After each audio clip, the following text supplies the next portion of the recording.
biarlah setiap dari kita mau memaknai kehidupan kita sebagai orang-orang yang sudah dimerdekakan, yang sudah dibebaskan oleh Tuhan. Sebab kita percaya bahwa ada kuasa di dalam nama Tuhan Yesus.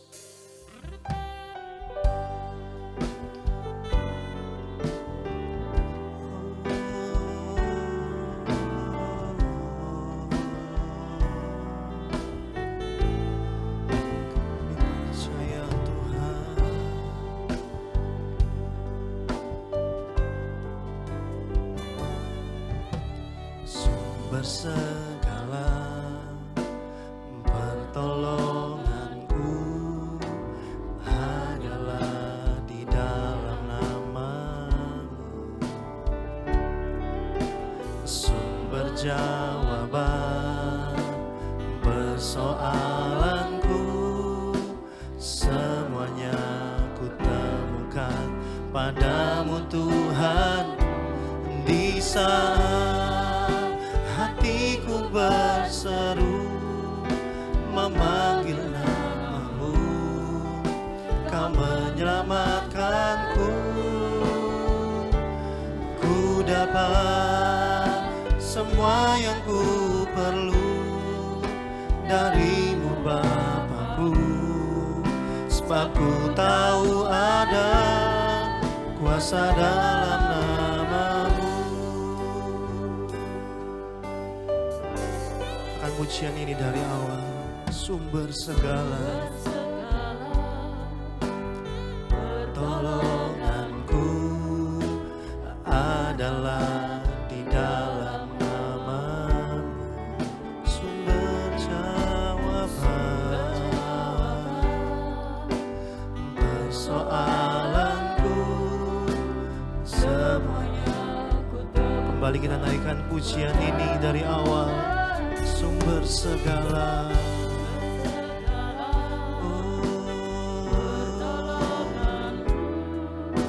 adalah di dalam nama. Sumber jawaban persoalanku semuanya ku temukan padamu Tuhan. Di saat hatiku berseru memanggil nama-Mu, Kau menyelamatkanku. Ku dapat semua yang ku perlu dari-Mu Bapa-Ku, sebab ku tahu ada kuasa dalam nama-Mu. Katakan di saat hatiku berseru memanggil nama-Mu, Kau menyelamatkanku. Ku dapat semua yang ku perlu dari-Mu Bapa-Ku, sebab ku tahu ada kuasa dalam nama-Mu.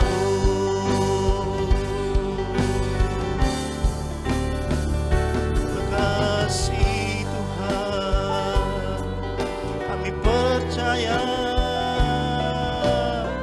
bahwa di saat kami berserah, di saat kami percaya Tuhan, bahwa Engkau datang menyelamatkan kami Tuhan. Engkau datang Tuhan untuk menolong kami. Kami bersyukur.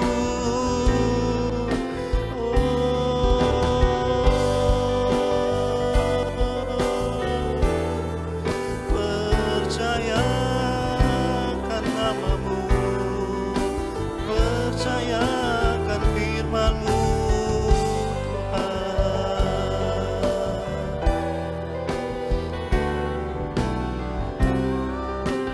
Dengan setengah suara, dengan lembut kita naikkan pujian ini.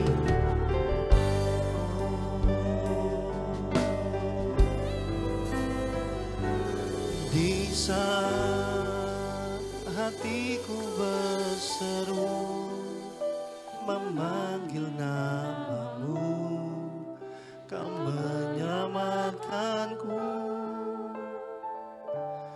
Ku dapat semua yang ku perlu darimu Bapakku, sebab ku tahu ada kuasa dalam nama di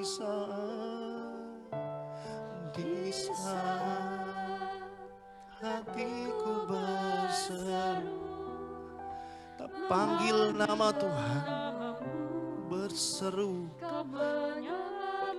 karena Tuhan akan menyelamatkan kita. Ku dapat semua yang ku perlu darimu Bapakku, sebab ku tahu ada kuasa dalam namamu. Di saat hatiku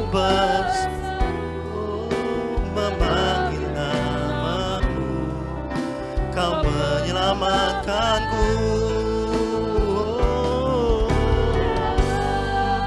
Semua yang ku perlu darimu Bapakku, sebab ku tahu ada kuasa dalam namamu. Sambil mengangkat tangan kita kepada Tuhan, naikkan pujian ini. Di saat hatiku berseru memanggil namamu, Kau menyelamatkanku. Ku dapat semua yang ku perlu darimu Bapakku, sebab ku tahu ada kuasa dalam namamu. Di saat hatiku berseru,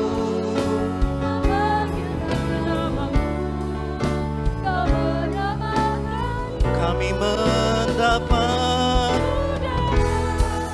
semua yang ku perlu darimu Bapakku, sebab ku tahu ada kuasa dalam namamu. Sebab ku tahu ada kuasa dalam namamu. Sebab ku tahu ada kuasa dalam namamu.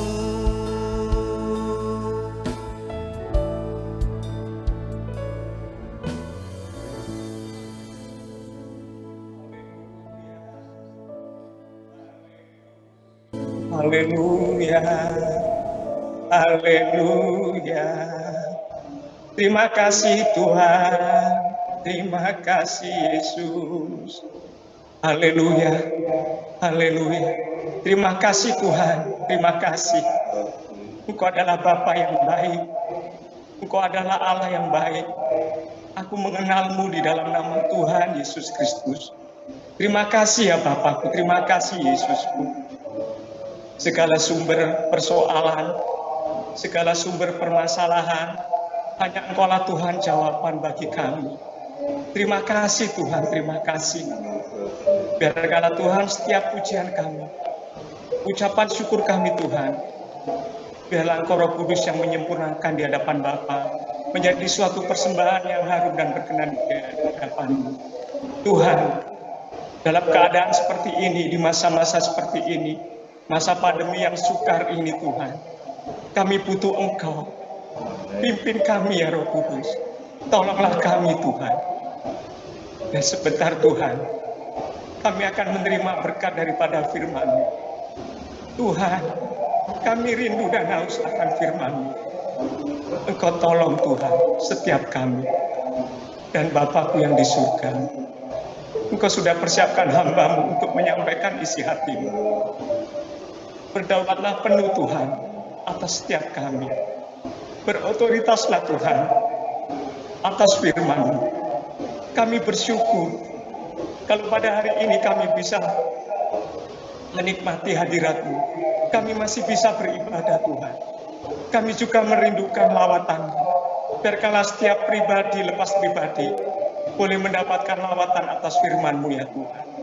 Tuhan, mampukanlah kami, berikanlah kami Tuhan pengertian, kemampuan, hikmat Tuhan untuk menerima setiap perkataan daripada hamba-Mu. Di mana Tuhan kami percaya hamba-Mu Tuhan Engkau penuhi dengan kuasa-Mu. Dan biarkanlah Roh Kudus sendiri yang berbicara melalui hamba-Mu menjamah setiap hati kami ya Tuhan. Akan memberikan setiap jawaban dari semua persoalan kami. Tuhan, berikanlah kami hati yang senantiasa rindu dan haus akan firman-Mu. Tuhan, kami percaya bahwa Engkau ada di tempat kami masing-masing. Walaupun kami tidak ada di dalam satu tempat. Tetapi Tuhan, Engkau menyatukan setiap hati, jiwa, dan roh pikiran kami hanya untuk firman-Mu ya Bapa. Engkau Tuhan tidak terbatas oleh ruang dan waktu.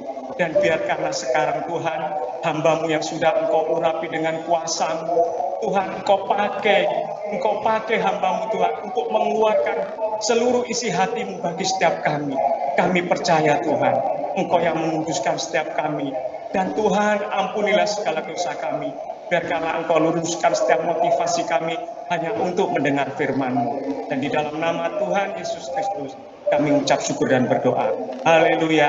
Amin. Puji Tuhan, kita boleh berjumpa lagi meskipun lewat Zoom. Ya, saya lebih suka jumpa langsung sebetulnya ya. Salam sejahtera di dalam kasih sayang Tuhan Yesus untuk jemaat dijajak semuanya. Dan salam hormat untuk Tante Go ya. Saya yakin ada di antara kita ya, cuma di mana saya nggak. Dan juga selamat untuk keponakan saya yang baru menikah kemarin. Sudah lama ya. Tuhan memberkati. Terima kasih juga ada yang mengatakan bahwa saya ternyata awet muda meskipun sudah mau 60. Tapi kayaknya nggak rubah-rubah, tiap kali ketemu lihat wajahnya gini-gini aja. Amin, puji Tuhan saudara ya. Itu juga karena doa Bapak Ibu semua. Tante Go, salam hormat. Itu rupanya ya, di dalam satu keluarga. Baik, kita akan mulai ibadah kita, firman Tuhan pada pagi hari ini. Saya memberikan tema khusus, jangan takut. Ayatnya,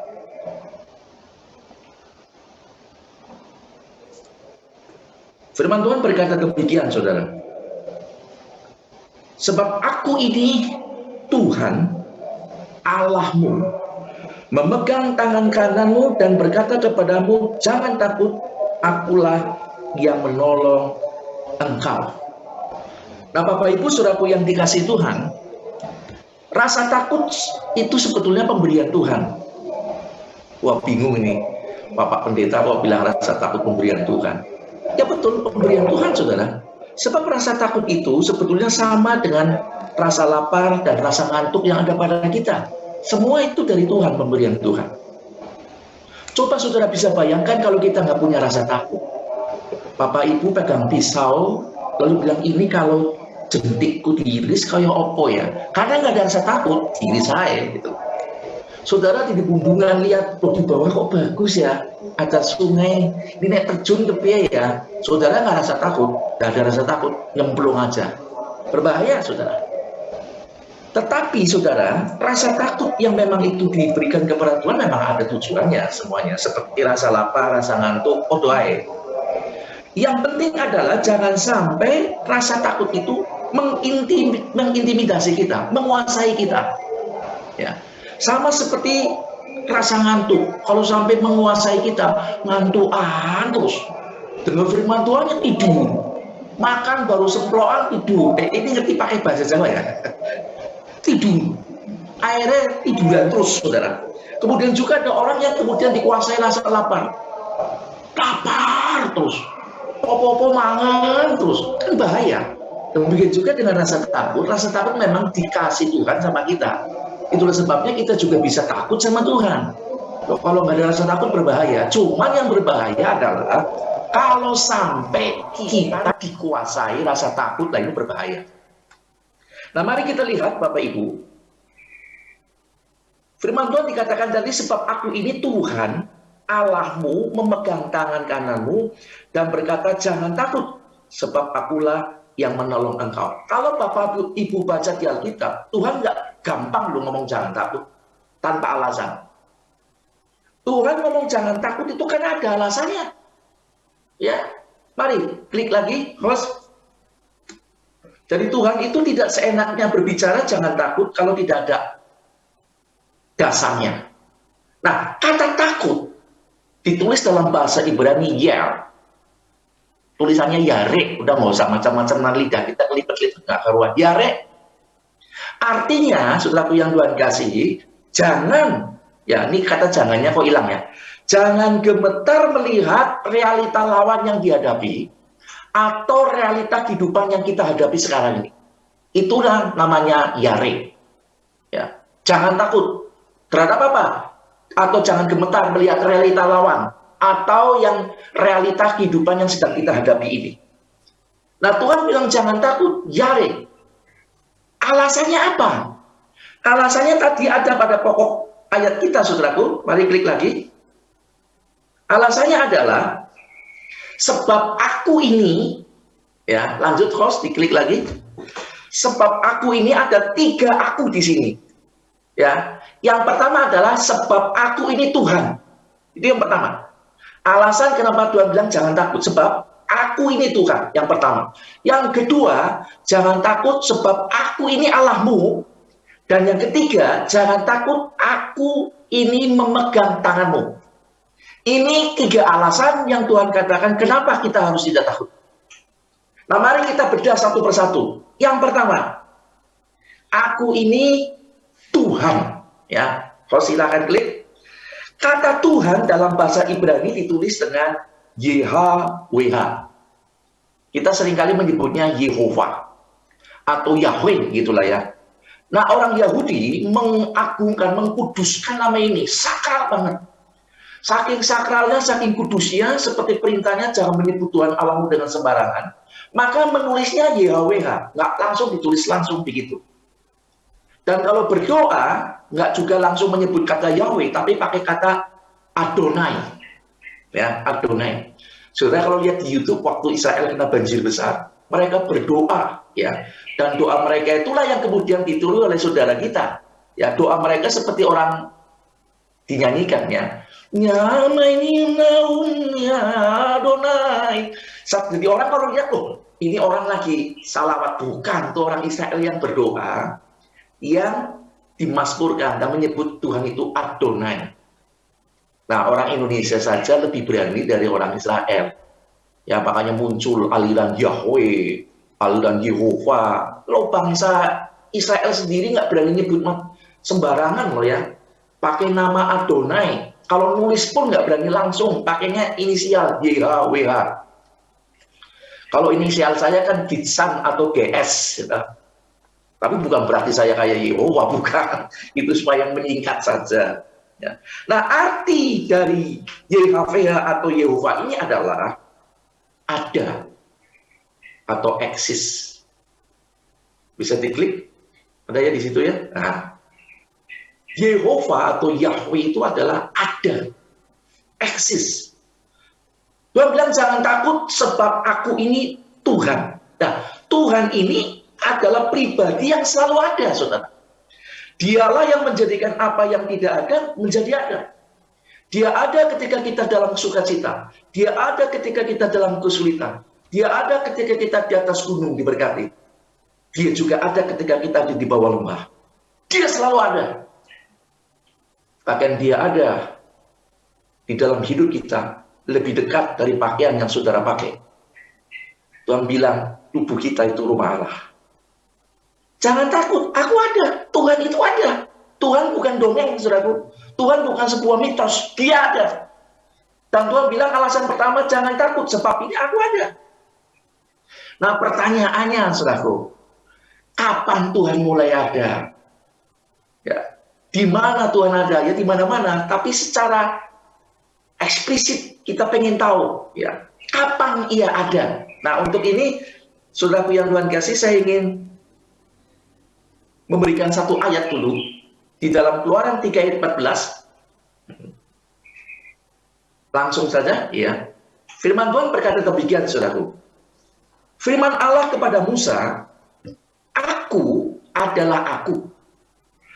Lagi firmannya, beginilah kau katakan kepada orang Israel, akulah aku telah mengutus kamu. Saudara bingung nggak kalau baca ini? Musa waktu itu tanya sama Tuhan, Tuhan, kalau kau utus aku ke bangsaku Israel. Kemudian mereka tanya, Tuhan mana yang utus kamu? Lalu Tuhan itu namanya siapa? Lu kepiye? Itu padahal Musa alasan aja. Alasan pengen nolak aja. Tapi Tuhan tetap merahasiakan namanya, saudara. Dia berkata, ngomong aja sama mereka, aku adalah aku. Lalu firman-Nya, beginilah kau katakan kepada orang Israel, akulah aku yang telah mengutus aku kepadamu. Ini banyak anak-anak remaja yang tahu Facebook saya, yang tahu WA saya pada tanya, ini maksudnya apa? Nah, ayat ini saudaraku yang Tuhan kasih menunjukkan keberadaan Tuhan. Mari kita lihat. Di dalam bahasa Indonesia, silakan klik lagi. Ini ditulis panjang, saudaraku. Aku adalah aku. Bahasa Inggris juga cukup panjang. Aku adalah aku ditulis I am that I am. Saudaraku. Tapi dalam bahasa Ibrani cekak, singkat. Haya. Ini bukan hayanya orang Chinese ngomong haya, bukan itu. Ini bacanya, oke lah, haya aja lah. Nah, haya itu artinya aku ada. Aku adalah aku, itu adalah aku adalah ada. Paham saudaraku ya? Ini bahasa Ibraninya. Kalau dalam bahasa Indonesia kita nggak mudah.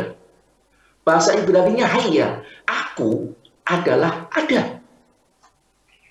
Nah, Tuhan ada di mana? Yang pertama, saudaraku bisa diklik. Tuhan ada pada masa lampau, Tuhan ada pada masa sekarang, dan Tuhan ada untuk masa depan. Itulah yang disebut I am that I am. Aku adalah aku. Aku udah ada di masa lampau. Sebelum ada apa-apa, sebelum ada siapa-siapa, yang pertama kali ada aku. Itulah sebabnya kalau Bapak Ibu baca Alkitab, buka Kejadian 1 ayat 1, dimulai dengan apa? Pada mulanya Allah. I am that I am. Aku. Kemudian Tuhan ada pada masa sekarang. Dan Tuhan juga akan ada pada masa depan. Sampai pada kekekalan. Nah, Bapak Ibu yang dikasih Tuhan, sekali lagi, ini merupakan salah satu alasan supaya kita tidak takut. Tuhan ada dimanapun kita berada. Nah, sekarang kita lihat untuk apa Tuhan ada di masa lampau. Nah, ini pertanyaannya. Dan masa depannya, tiga-tiganya ini. Pertama kita lihat, Tuhan ada di masa lampau, sekarang, dan nanti masa depan. Tujuannya untuk apa, saudaraku? Untuk memberi belas kasihan kepada kita. Sebab bilang Tuhan nggak dengar doa kita, Tuhan nggak urusin kita, Tuhan kayaknya biarin kita alami kesusahan. Enggak. Tuhan ada masa lampau, sekarang, dan akan datang. Pertama, untuk berbelas kasihan kepada kita. Kedua, untuk menolong kita. Ketiga, untuk mengikat janji dengan kita. Jadi saudaraku yang Tuhan kasih, tetap ikatan janjinya bukan selesai sudah masa lampau. Saudara pengen diberkati? Saudara setia enggak? Enak aja nggak setia harus minta diberkati. Itulah yang disebut ikatan janji. Jadi ada hak, ada kewajiban. Kadang kita cuma nuntut hak, kewajiban kita nggak dilakukan. Makanya Tuhan ada untuk masa lampau, sekarang, dan nanti di masa depan. Salah satunya untuk mengikat janji. Keempat, untuk menyelesaikan semuanya. Mari kita bahas satu persatu juga dari poin ini. Tuhan ada untuk berbelas kasihan. Baik. Tuhan sudah lakukan di masa lampau sejak jatuhnya manusia dalam dosa. Tuhan sudah berbelas kasihan, saudara. Saudara bisa baca nanti di Kejadian pasal 3. Ketika manusia memilih memberontak kepada Allah dan memilih mendengar suara iblis, dia jatuh dalam dosa. Dia telanjang bulat, saudaraku.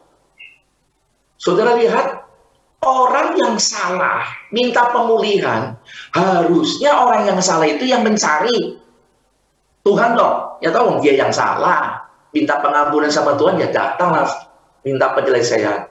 Tapi saudara lihat, Tuhan justru yang cari manusia. Ketika manusia jatuh dalam dosa telanjang, dia ngumpat, saudara.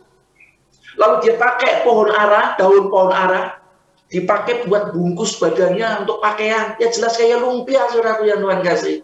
Bentar retak, pecah. Tuhan yang datang cari. Tuhan turun, dia lihat. Tuhan tahu, bukannya tidak tahu, Tuhan tahu. Tapi Tuhan ingin kejujuran Adam. Tuhan berkata, hai Adam, manusia, di mana kamu? Lalu dia muncul. Aku ngumpet, aku takut karena dosa. Saudaraku, belas kasihan Tuhan loh. Orang yang dosa harus dicari Tuhan, Tuhan yang cari. Memang Tuhan luar biasa kasihnya.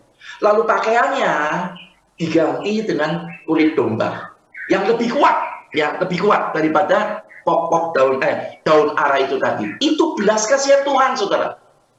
Lalu yang sekarang, untuk masa sekarang, belas kasihan Tuhan yang sampai sekarang yang masih berlaku adalah lewat karya salib Yesus Kristus. Saudaraku yang Tuhan kasih, ini masih berlaku untuk kita. Setiap orang yang berdosa bisa diampuni. Tidak ada dosa yang tidak bisa diampuni. Sebesar dosa apapun, kalau kita mau minta ampun, Tuhan akan ampuni. Lalu belas kasihan Tuhan untuk masa depan, yaitu lewat belas kasih Tuhan lewat karya Roh Kudus yang ke depan akan menyempurnakan hidup kita. Karena saudara, orang Kristen tidak dapat menyempurnakan dirinya sendiri kalau tidak disempurnakan oleh Roh Kudus. Dan kesempurnaan kita gereja Tuhan penting supaya kita lewat dari masa pemerintahan antikris, tetapi kita disingkirkan ya kepada guru. Ini tanda-tandanya sudah mulai ada. Tapi sebelumnya nanti akan ada pemisahan gereja. Ya. Gereja yang sempurna dan yang tidak. Nah, ini sudah mulai terjadi ini. Ya, perlu dibahas itu sebetulnya ya. Jadi ini tiga-tiganya. Masa lampau sudah Tuhan menyatakan belas kasihannya kepada manusia. Masa sekarang ini lewat salib Tuhan. Nah, masa depan nanti Roh Kudus sudah turun untuk menyempurnakan, menolong kita, menopang kita yang setia. Termasuk melewati masa-masa sulit, yaitu masa-masa sukar yang sedang terjadi ini. Puji Tuhan. Ini yang pertama. Mari kita masuk yang kedua. Tuhan ada untuk menolong. Nah, di dalam Mazmur 46 ayat 2 dikatakan demikian. Allah itu bagi kita tempat perlindungan dan kekuatan. Sebagai penolong dalam kesesakan sangat terbukti. Nah, ini mindset pikiran kita harus ke sini, saudara. Sekadang kita melihat kenyataan jadi takut, padahal Mazmur, Daud punya kesaksian. Sebagai penolong dalam kesesakan sangat terbukti. Tapi ketakutan itu lebih besar daripada percayanya kita. Ya, untuk itu saya ingatkan kembali, Tuhan ada pertama untuk berbelas kasihan, kedua untuk menolong kita. Saudara yakinlah itu. Lalu yang ketiga, sebab saya dikasih waktu singkat ya. Ini khotbah saya cuma 2 jam jadi singkat. 2 jam, 45 menit ya. Yang ketiga, Tuhan ada untuk mengikat janji. Nah ini dia. Sudah berbelas kasihan, menolong, tapi tetap ada janji. Kita akan melihat ya janji di pihak Tuhan saja ya. Mari kita lihat, Tuhan ada untuk mengikat janji. Nah, kata janji, dalam bahasa Inggris saya suka ini, ditulis covenant, bukan promise, saudaraku. Bahasa Inggris mengenal janji, promise, dan covenant. Tapi yang ditulis dalam janji ini adalah covenant. Sebab promise adalah janji yang dapat dibatalkan. Kalau covenant adalah perjanjian yang tidak dapat dibatalkan oleh apapun. Promise adalah janji yang bisa batal. Misalnya, saya janji sama si Ane, ya. Nah, nanti kita pergi bareng ya ke New York, umpama nih. Tapi tiba-tiba waktu saya habis karena ada kegiatan. Saya bilang, aduh, Ana maaf ya, nggak jadi nih, sebab ada hal-hal yang nggak memungkinkan. Itu promise. Tapi covenant nggak bisa, saudara. Nah, Tuhan mengikat janji bukan promise, tapi covenant. apapun terjadi, tetap berlaku. Lah ini kata covenant juga dipakai untuk perjanjian pernikahan.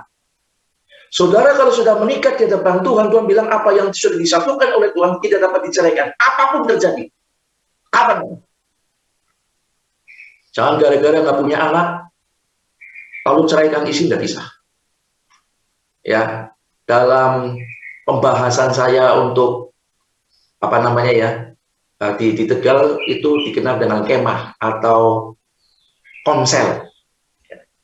Saya pegang komsel area 4. Kami membahas bolehkah orang Kristen bercerai dengan alasan karena zina. Nanti ke depan, bolehkah orang menggugurkan kandungan karena diperkosa? Nah, ini nanti ke depan. Dan ternyata yang banyak minta ikut banyak, saudara ya. Kalau saudara punya waktu bisa juga ikut ya, sebab di pembahasan bagus. Kalau yang mau ikut nanti bisa minta ini linknya. Ya. Di komsel yang saya secara Zoom itu adalah membahas topik-topik khusus. Ya, yang sedang rame di Facebook, yang sedang rame di YouTube, kami bahas tuntas. Nah, kita kembali ke sini tentang covenant. Mari kita lihat di dalam Bilangan 23 ayat 19, saudaraku. Ini tentang ikatan janji Tuhannya. Allah bukanlah manusia sehingga ia berdosa, bukan anak manusia sehingga ia menyesal. Masakan ia berfirman dan tidak melakukannya, atau berbicara dan tidak menepatinya? Ini janji Tuhan. Janji Tuhan nggak kayak manusia. Janji Tuhan pasti digenapi. Ya, dikatakan Allah bukanlah manusia sehingga ia berdusta, bukan anak manusia sehingga ia menyesal. Masakan ia berfirman, udah janji sama kita dan tidak melakukannya, atau berbicara dan tidak menepatinya? Ini jawaban nggak perlu dijawab, semua bisa jawab. Tuhan pasti tepati. Nah, kenapa saya kasih kalimat merah? Bukan anak manusia sehingga ia menyesal. Kalau saudara baca dalam bahasa Indonesia, ini seperti biasa-biasa saja, tapi dalam terjemahan aslinya, saudaraku, saya tunjukkan, klik.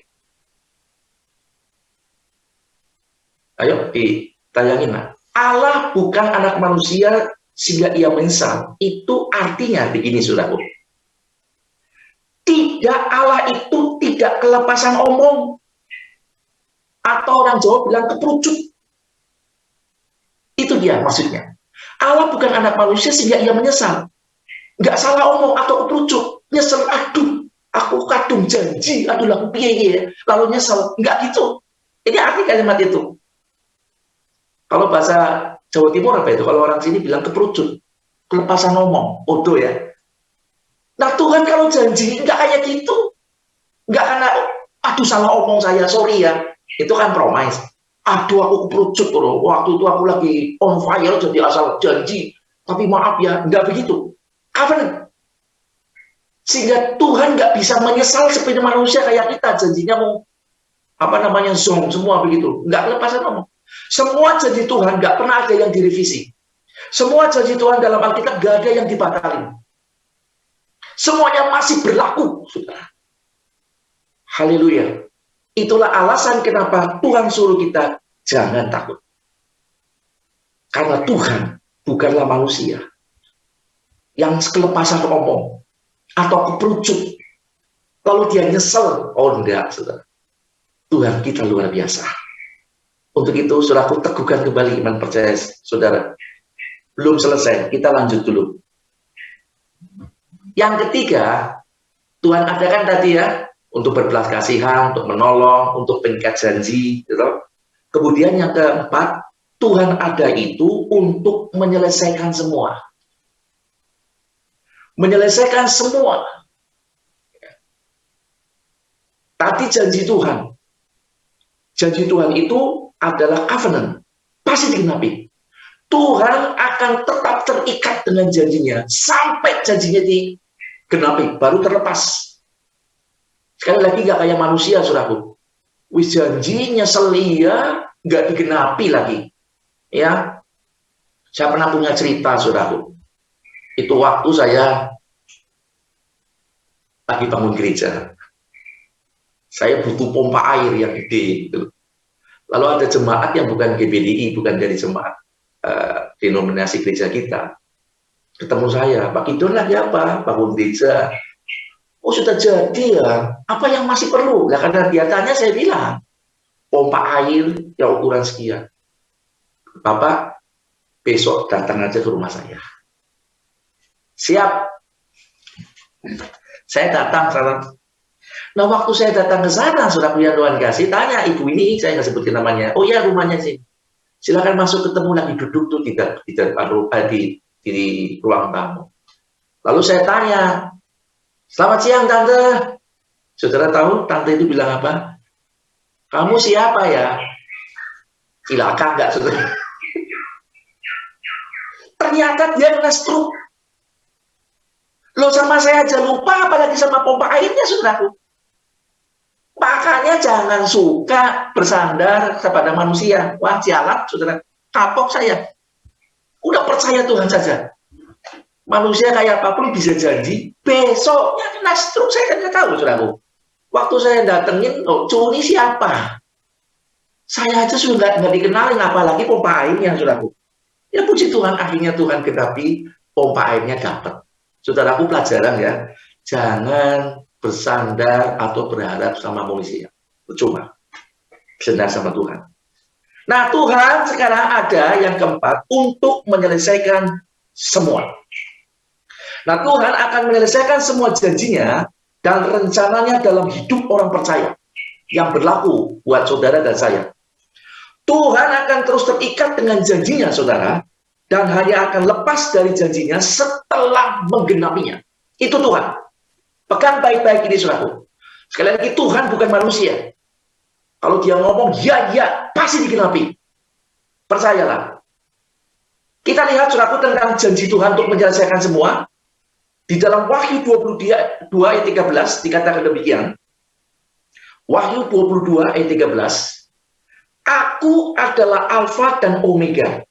Yang pertama dan yang terkemudian. Yang awal dan yang akhir.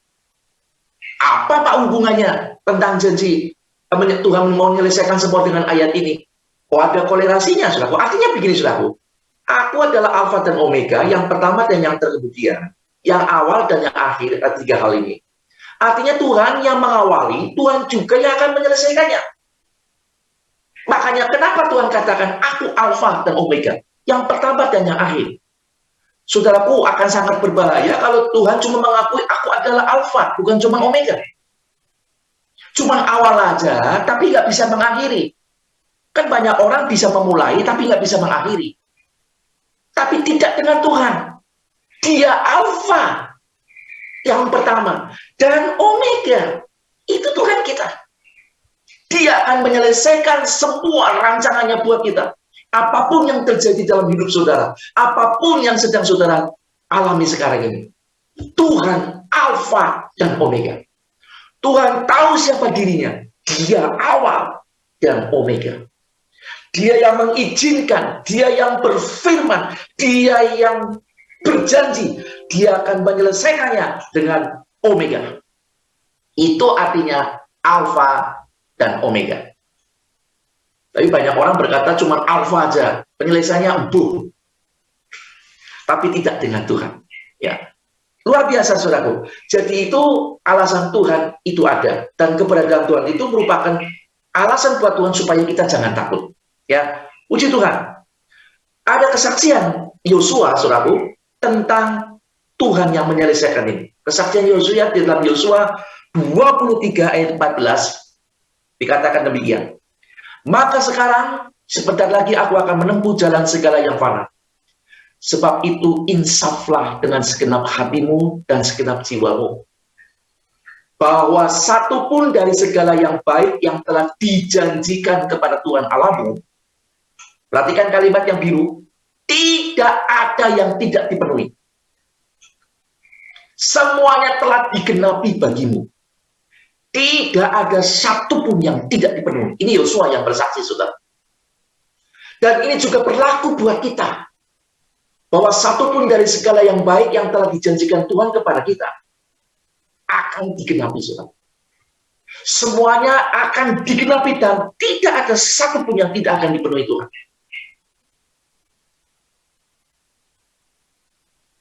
Saya berharap bukan cuma Yosua, tapi saudara pun bisa bersaksi tentang kebaikan Tuhan itu. Ini alasan kenapa Tuhan katakan, jangan takut. Haleluya. Masih ada ketakutan, ragu sama Tuhan? Nah, sekarang ini jadi permasalahan.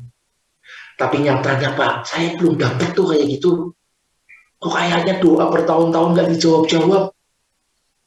Apa yang salah ya? Nah, ini permasalahannya ya. Mari kita lihat. Cepat lambatnya janji Tuhan terlaksana bukan dari pihak Tuhan, saudara. Tapi dari kitanya, dari manusianya. Contohnya, ya, Abraham. Abraham dijanjikan mendapatkan banyak keturunan, saudaraku, seperti bintang di langit, seperti pasir di laut. Tetapi baru mendapatkan baru satu nih. Setelah nunggu 25 tahun.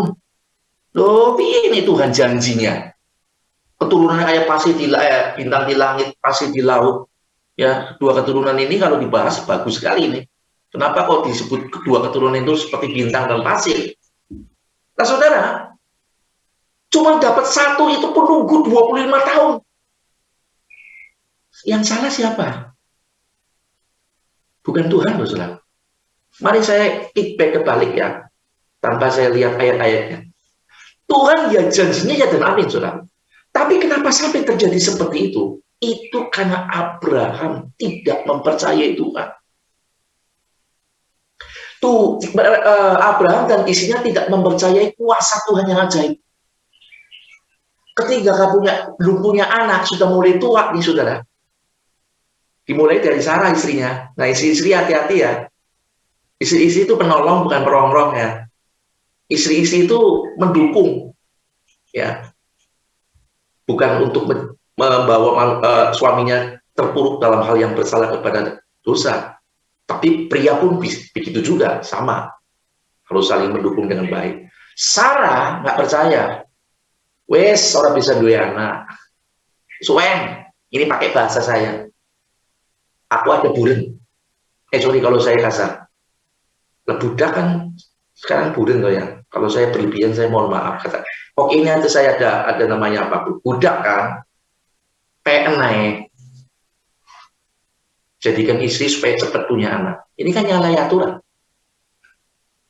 Itu bukan cara Tuhan loh. Ternyata mereka berdua pakai cara sendiri. Dan Abraham nurut aja. Ayo wes. Betul punya anak, saudara. Tuhan marah, saudara. Tuhan bungkam.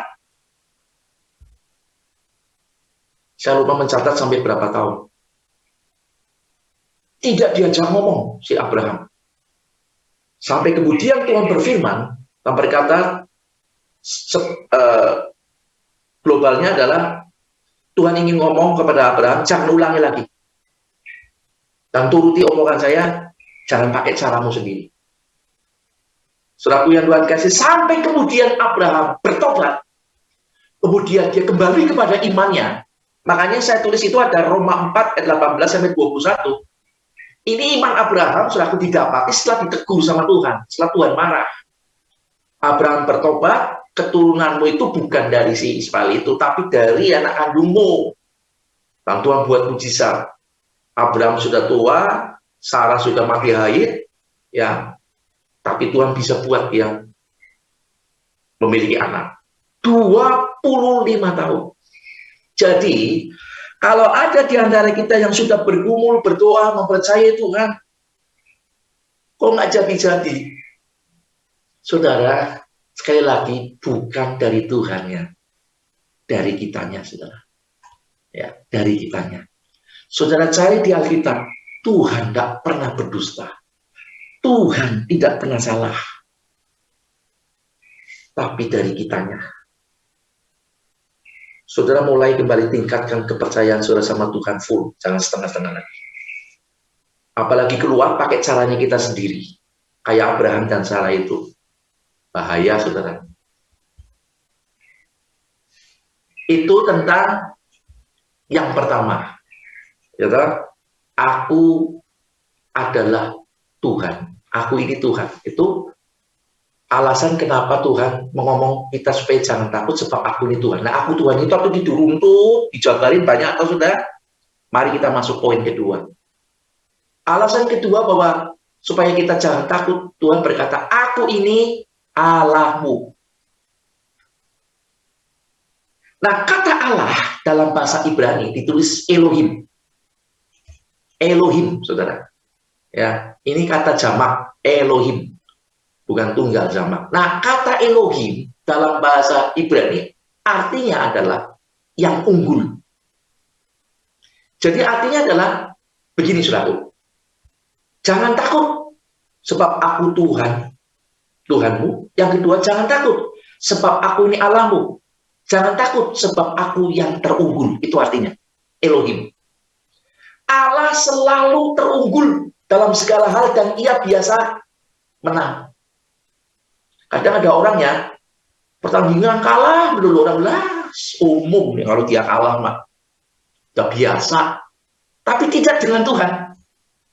Tuhan biasanya menang, nggak pernah kalah, selalu unggul. Itulah sebabnya Tuhan katakan, jangan takut. Sebab kita memiliki Allah yang selalu unggul dalam segala hal. Selalu menang dalam segala hal. Ini hal yang kedua. Ya. Jadi jangan pernah takut, saudaraku, bahwa Allah itu pasti kalah. Allah nggak ada kalahnya, saudaraku. Allah selalu unggul. Siapa berani lawan dia yang selalu unggul dalam segala hal? Ya, ini nggak perlu dijabarkan banyak hal, bis. Itulah sebabnya saudara harus percaya dan jangan takut. Sebab satu Tuhan, Allah itu Tuhan kita. Dia itu Allah kita. Ya, luar biasa dengan jabaran-jabaran tadi. Nah, yang kedua, yang ketiga sekarang, memegang tanganmu. Ini penting, saudara. Jangan takut, alasannya karena aku ini Tuhan. Jangan takut alasan dua, karena ini aku ini Allah. Selalu unggul. Dan yang ketiga, jangan takut. Bukan cuma Tuhan dan Allah, tapi Tuhan memegang tangan kita. Apa artinya, saudaraku? Tuhan gak jauh. Dia dekat, pegang tangan kita. Nah, kata memegang dalam bahasa Ibrani, hazak. Hazak. Ya. Hazak ini, Bapak Ibu, artinya bukan sekedar memegang, tetapi memegang dengan mengikat. Saya kasih contoh ya. Tolong dibesarin layarnya. Ini HP. Ini saya pegang. Saudara, kalau ini ada yang narik HP ini dengan kekuatan, saya narik sana, lalu ada orang narik sini, dengan sekuat tenaga, ini akan copot, saudara. Ini memegang. Tapi hazak itu bukan cuma memegang. Tapi lihat, saudara. Bukan cuma memegang, tetapi dia juga mengikat. Hazak itu memegang, tapi juga mengikat. Ditarik sekuat apapun. Ini pasti akan ke bawah, saudaraku. Sebab diikat. Saudara paham ya? Itulah hazak. Tuhan gak sekedar pegang saudara, tapi ikat. Siapa berani menarik saudara, di situ Tuhan ikut. Ada Tuhan di situ. Itulah sebabnya janji Tuhan kepada Abraham apa, saudaraku? Siapa yang memberkati kamu, tak berkati. Siapa yang mengutuki kamu, tak kutuki. Dan itu berlaku buat kita. Itulah hazak. Kata memegang tanganmu. Dan itu alasan ketiga Tuhan untuk berkata, jangan takut. Sebab aku memegang kamu dan mengikat kamu. Dimanapun kau berada, di situ aku ada. Haleluya. Itu yang disebut hazak. Nah, ikatan hazak ini, tadi kan memegang dan mengikat, saudara. Itu memberi kepada kita tiga hal, saudara. Yang pertama, ikatan hazak. pegang dan mengikat Tuhan dalam hidup kita, ini akan memberikan keberanian yang pertama. Kedua, keperkasaan. Yang ketiga, keteguhan hati. Anak saya Handri dulu waktu masih kecil, saudara. Dia anaknya pendiam, saudara. Dia kalau campur sama orang kampung, sering diledek. Karena kan dia gendut. Ya, bucel gitu ya, dia diem aja. Tetapi ketika dia berjalan dengan saya, lagi tak gandeng, dia langsung menteng-teng, saudara. Mana itu tadi yang ngomong, saya bucel? Kalau berani, dia jadi punya keberanian. Dia seperti perkasa, dari pendiam jadi wani, berani, lalu kayaknya teguh hati, nggak ada yang ditakuti. Karena apa? Karena ada bapaknya. Bapaknya pegang dia, dan seperti mengikat. Paulus berkata, jika Tuhan di pihak kita, siapa lawan kita? Hazak. Saudara harus sadari itu. Saudara harus punya keberanian. Saudara harus punya keperkasaan. Saudara harus punya keteguhan hati untuk menghadapi semua kesulitan. Alasannya apa? Tuhan memegang tangan kita. Dia Tuhan, Dia Allah kita, pegang tangan kita.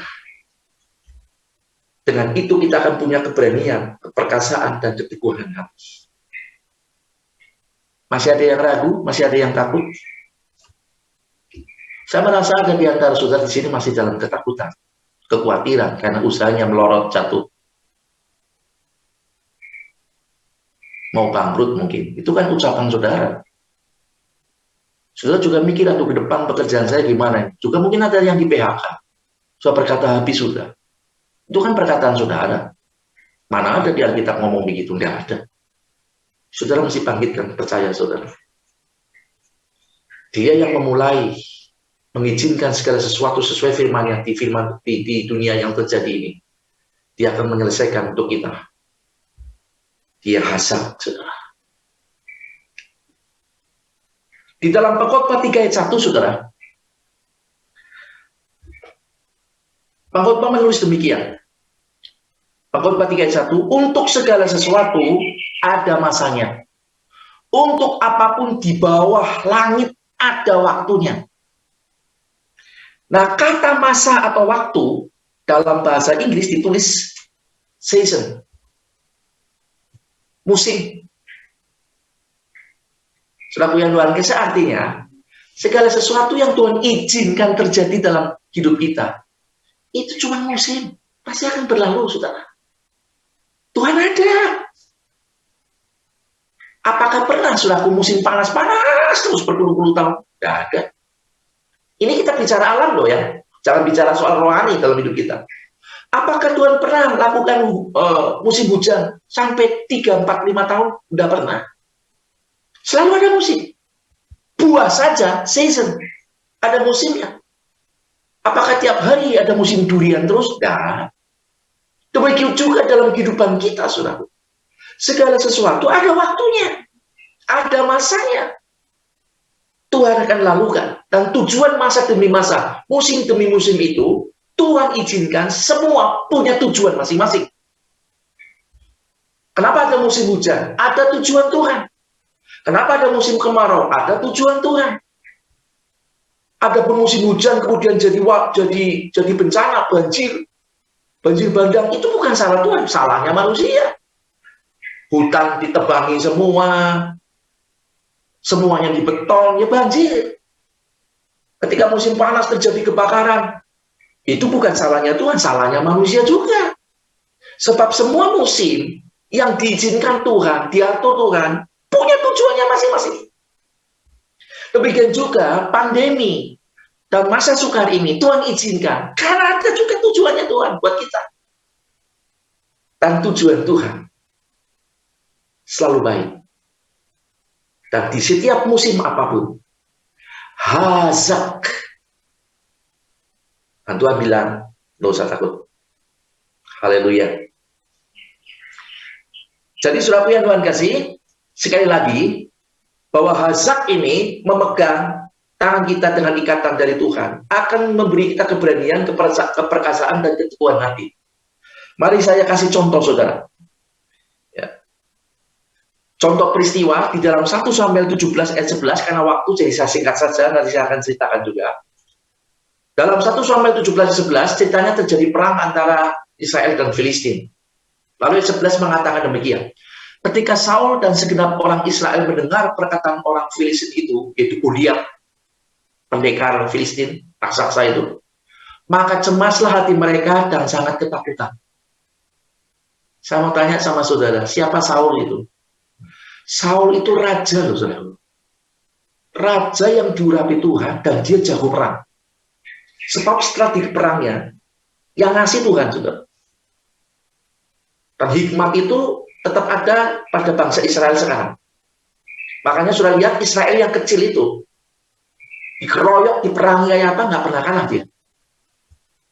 Malah tambah luas tanahnya. Oh, siapa suruh nyerang, serang balik, tanahnya caplok sekalian. Tapi dunia kan menilainya beda. Katanya agresi, merampas. Nah itu dia. Beritanya nggak sebanding. Saul, raja, jago perang, strategi perangnya hebat. Lalu siapa yang disebut segenap orang Israel? Segenap orang Israel itu bukan rakyat biasa, saudara. Tetapi tentara yang biasa perang. Tapi sudah lihat, mereka ditulis sangat ketakutan. Orang kalau sudah ditulis sangat, ini berarti bukan takut biasa, saudara. Ya, sangat ketakutan. Lalu kemudian di 1 Samuel 17 ayat 24 yang sudah ditayangkan ini. Ketika semua orang Israel melihat orang itu, larilah mereka daripadanya dengan sangat ketakutan. 2 kali disebut sangat ketakutan. Malah disebut lari. Bukan cuma takut, ngacir, lari. Ini raja, panglimanya, tentaranya takut lari, saudara. Lanjut. Dalam 1 Samuel 17 ayat 24b. Ini kata-kata Daud. Daud rupanya datang nih ke pertempuran ini juga. Karena dia bawa apa? Bawa ransum makanan buat kakak-kakaknya. Dia dimarahin macam-macam, saudaraku. Ya saya singkat saja. Lalu dia mendengar tantangan orang Filistin, yaitu Goliat. Daud ngomong begini. Siapakah orang Filistin yang tak bersunat ini? Sampai ia berani mencemooh barisan daripada Allah yang hidup. Bayangin, saudara. Tapi raja, para pahlawan, jago-jago perang, ngacir, takut. Tapi Daud, anak ingusan, anak kemarin, saudara. Kalau saudara dibaca kisahnya, dia sampai dimarahi kakaknya. Kamu ngapain ke sini? Cuma mau nonton, mau perang toh? Biasa kamu kebiasaannya elek. Gini kan dimarahin begitu. Karena dia masih kecil, diremehin.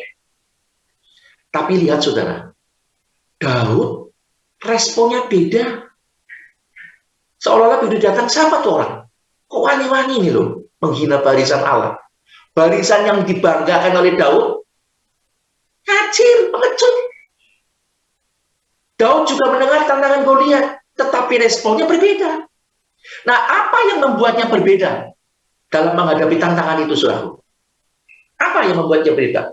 Kenapa Daud, saudaraku yang Tuhan kasih, kok bisa memiliki keberanian, memiliki keperkasaan dan keteguhan hati, berbeda dari Saul dan tentara Israel yang lain? Saudaraku yang Tuhan kasih, pengenalan Daud tentang siapa Tuhan lebih kuat, sehingga iman percaya kepada Tuhan begitu mengakar dalam dirinya. Ia punya keberanian, saudara. Ia punya keteguhan hati. Dia punya keperkasaan karena dia punya mindset iman percaya yang penuh. Dan itu maknanya jangan takut yang dimaksud Tuhan. Berbeda dengan Saul dan para pahlawan. Gelarnya aja raja dan pahlawan. Tapi menghadapi kenyataan hidup. Makanya Yare tadi, ya, jangan takut itu artinya jangan takut menghadapi kenyataan musuh yang ada atau menghadapi kenyataan hidup yang ada. Dan itu ada pada diri Daud. Dia nggak takut, saudara. Raksasa, tinggi besar loh, saudaraku. Pahlawan kakak-kakaknya yang jago perang aja ngacir, takut. Rajanya, saudaraku, yang juga lebih tinggi rata-rata dari Israel. Jago perang, Saul, takut. Tapi Daud, anak kemarin, bukan gagahan, saudaraku. Karena dia tuh memegang prinsip mindsetnya. Perkataan Tuhan, jangan takut. Kenapa? Karena Allah itu Tuhan kita. Dia Allah kita, dia pegang tangan kita.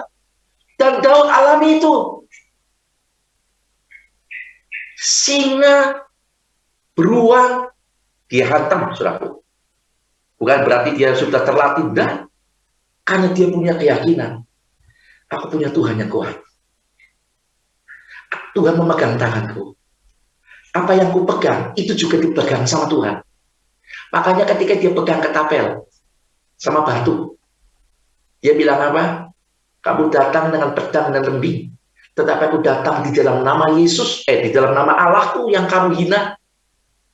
Yes, lemparkan batu itu dengan ketapelnya itu. Karena Tuhan juga memegang tangannya, Tuhan yang mengarahkan.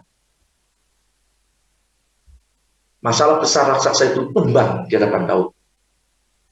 Dan Daud ngerti maknanya jangan takut. Saya harap, saudara,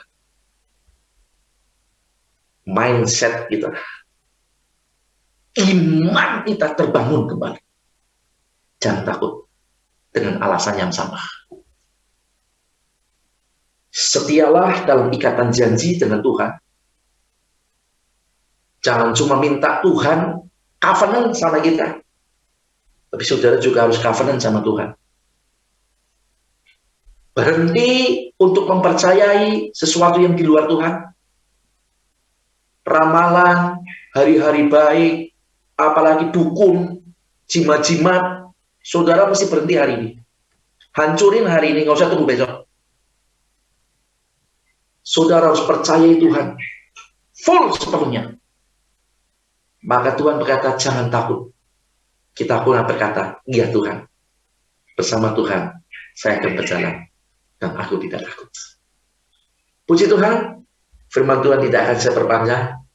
Tapi inilah yang saya katakan tadi, kenapa kita judulnya adalah jangan takut. Karena saya memegang prinsip Tuhan. Sebab Tuhan yang ngomong, jangan takut. Sekali lagi karena 3 hal. Aku ini Tuhanmu, aku Allahmu, aku pegang tanganmu. 3-tiganya sudah saya jabarkan semua. Bangkitkan kembali iman percaya saudara. Hari ini, ketika saudara mulai membangkitkan iman saudara, kekhawatiran apa yang sedang saudara hadapi, ketakutan apa yang saudara hadapi, katakan, Tuhan, aku percaya. Kalau Engkau memegang tanganku, maka aku serahkan Tuhan semua pada tangan Tuhan. Sedikit waktu, kalau sudah berbicara tangan Tuhan, 5 roti dan 2 ekor ikan, mujizat terjadi. Murid-murid berkata 5 roti 2 ekor ikan, mustahil Tuhan. 5.000 orang lebih loh. Mustahil. Tapi Tuhan bilang begini, ada berapa memang 5 roti 2 ekor ikan? Bawa sini.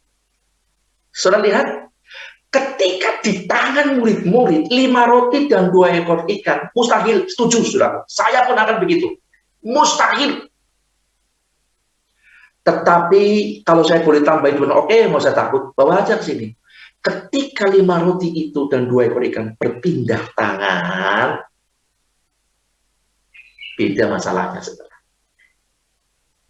Apa yang mustahil menjadi tidak mustahil. Jangan takut. Tuhan memegang kita. Perbaharui komitmen saudara, janji setia saudara kepada Tuhan. Maka semua ini akan berlaku buat kita. Haleluya. Saya serahkan kepada Gembala.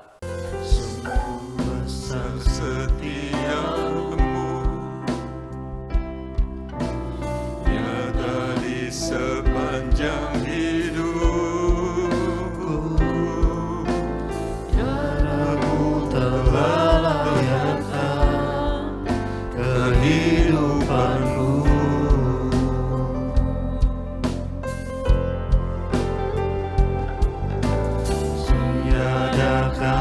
yang bisa lukiskan indahnya Kau Tuhan. Bagimu segala pujian dan kemuliaan. Ku tinggikan Engkau Tuhan, melebihi segalanya, lebih dalam ku menyembah dalam roh dan kebenaran. Ku tinggikan Engkau Tuhan, melebihi segalanya, lebih dalam ku menyembah dalam roh dan kebenaran selamanya. Kami bersyukur Tuhan di pagi Terima hari kasih ini. Tuhan. Kalau kami boleh kembali mendengar firman-Mu. Firman-Mu boleh menjadi kekuatan kami. Haleluya. Firman-Mu boleh menjadi penghiburan kami ya Tuhan.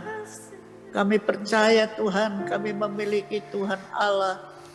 Tuhan yang besar, Tuhan yang Amin. heran, Tuhan yang ajaib. Amin Tuhan Tuhan. yang memegang tangan kami Ya. ya Tuhan. Sehingga kami boleh kuat di dalam kami menghadapi hidup ini ya Tuhan. Haleluya. Walaupun di dalam kehidupan kami hari-hari ini penuh dengan kesukaran, kesulitan, tetapi tangan Tuhan yang memegang Amin. tangan kami, sehingga kami boleh menerima kekuatan yang baru Benar, daripada Tuhan. Tuhan. Kami tidak merasa takut lagi ya Tuhan, Ya. tetapi kami boleh menerima pengharapan sepenuh kepada Tuhan, Amin. yang menjadi penolong kami, yang menjadi kekuatan kami ya Tuhan. Sehingga kami tetap berharap kepada Tuhan. Engkau satu-satunya penolong kami. Haleluya. Engkau satu-satunya kekuatan kami ya Tuhan. Terima kasih buat firman-Mu Terima pada kasih, pagi hari Tuhan. ini. Biarlah setiap anak-anak-Mu yang sudah mendengar firman-Mu, kami boleh dikuatkan iman Amin, kami. Tuhan. Kami boleh tetap menaruh harap kami kepadamu saja ya Tuhan. Terima kasih Tuhan. Terima kasih Terima kasih Tuhan. Kau berkati kami semua yang sudah mendengar firman-Mu Tuhan. Roh Kudus yang akan mengerjakan firman-Mu di dalam Amin. setiap hati kami. Sehingga kami boleh memiliki iman yang kuat di dalam Engkau ya Haleluya. Tuhan. Haleluya. Terima kasih. Kami berdoa buat hamba-Mu yang sudah Tuhan, menyampaikan firman-Mu. tolonglah. Engkau berkati hamba-Mu. Engkau pakai di mana hamba-Mu. Berkatilah, Tuhan. Oh melayani Tuhan. Boleh menjadi berkat ya Ya. Tuhan. Terima kasih. Terima kasih, Biarlah firman-Mu, Roh Kudus yang akan meteraikan di dalam setiap hati kami. Sehingga kami sanggup untuk melakukan firman-Mu ya Tuhan. Terima kasih Tuhan. Terima kasih, Di dalam Tuhan. nama Tuhan Yesus Kristus kami berdoa. Kami memuji kebesaran-Mu. Haleluya. Haleluya.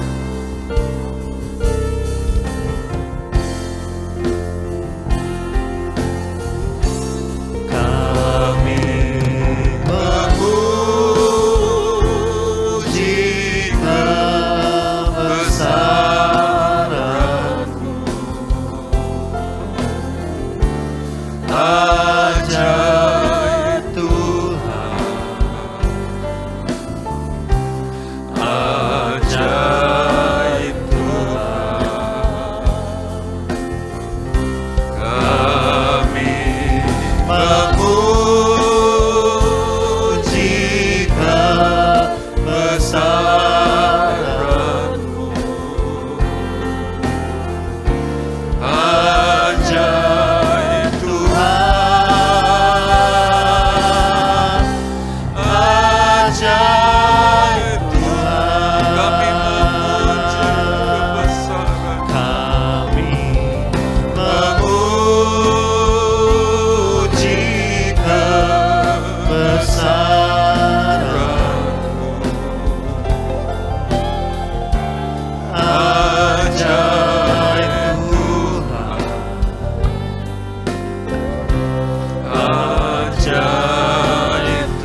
ada yang membutuhkan jawaban Tuhan dalam kehidupan saudara, saudara boleh mengarahkan tangan saudara Ya. ke layar TV, laptop, atau HP saudara juga yang sakit.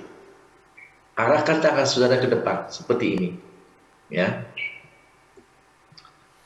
Haleluya. Terima kasih Bapa Tuhan. yang baik yang kami panggil dalam nama Tuhan Yesus. Gue melihat setiap tangan-tangan yang terangkat yang diarahkan ke kamera itu. Mereka percaya Tuhan akan firman-Mu yang Amin. sudah didengar. Mereka sudah tidak lagi takut menghadapi apapun Tuhan. Amin. Tetapi kau melihat setiap tangan yang diulurkan Tuhan, kau dapat sanggup membaca segala pergumulan hidupnya Tuhan. Ya. Apapun yang sedang dikumpulkan, didoakan, butuh Amin. Tuhan jawaban, butuh jalan keluar. Tuhan sentuh setiap tangan-tangan ini Amin. di dalam nama Dalam Tuhan nama Yesus. Yesus. Kuasa Tuhan bekerja. Amin. Berlaku buat setiap tangan yang dengan iman penuh dengan percaya Tuhan. Ya. Memohonkan pada hari ini, yaitu khususnya jemaat jajak Tuhan. Terima kasih Ya. Tuhan Yesus, kami berdoa Tuhan. Biarlah limpah kasih karunia-Mu atas seluruh kehidupan jemaat-Mu Amin. di jajak ini Tuhan. Amin. Baik dalam kehidupan rumah tangga, Amin. pekerjaan, usaha. Tuhan Engkau pulihkan, Amin. Tuhan Engkau cukupkan, Amin. Tuhan Engkau peliharakan Tuhan. Ya. Demikian juga seluruh kehidupan para pelayan-pelayan Tuhan. Hamba-hamba-Mu Tuhan. Amin. Mulai dari kita teguh Tuhan, lingkupi, tutup bungkus dalam kuasa-Mu, pemeliharaan-Mu dalam Ya. kesehatan. Demikian juga hamba-Mu, istri, anak menantu Tuhan, dan juga seluruh pengerja yang ada di Ya. pastori. Tuhan Engkau berkati mereka semua. Amin. Dalam kekuatan pemeliharaan Tuhan yang sempurna.